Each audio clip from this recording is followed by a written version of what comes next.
কাছে গেলে রেয়াত দিয়া ঘষিয়া আগুনে পুড়াইয়া ওইটাকে পরিচ্ছন্ন করে দেয়। কাপড় ময়লা যুক্ত হলে সাবান সোডা পাউডার দ্বারা সেটা ময়লা মুক্ত হয়।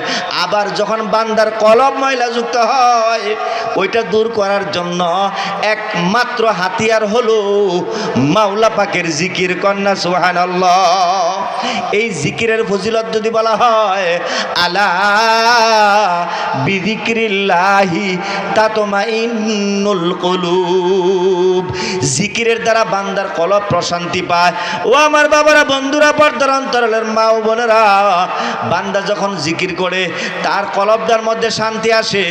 মানুষ বিভিন্ন পেরেশানির কারণে, বিভিন্ন টেনশনের কারণে, বিভিন্ন মুসিবতের কারণে মানসিকভাবে যখন ভারসাম্যহীন হয়ে যাওয়ার মতো, যখন একটা মানুষ সুইসাইড করে মানসিকভাবে যখন বিপর্যয় ঘটে, তখনই কিন্তু মানুষটা আত্মহত্যার পথ বেছে নেয়, ফাঁসিতে ঝুলে বিষ খায়, গাড়ির নিচে মাথা দেয়। এটা কখন দেয়? মানসিকভাবে যখন বিকারগ্রস্ত হয়ে যায়। ওই ব্যক্তির জন্যও কথা হলো, ও ভাই, তুমি যখন মানসিকভাবে অশান্তিতে আসো, পেরেশানিতে আসো, নীরবে নিবৃতে বসিয়া যাও। নীরবে নিবৃতে বসিয়া মালিককে যখন ডাকতে থাকবা, দেখবা আল্লাহ রাব্বুল আলামিন তোমার অন্তরের মধ্যে প্রশান্তি ঢালিয়া দিবেন। কোন সুবহানাল্লাহ।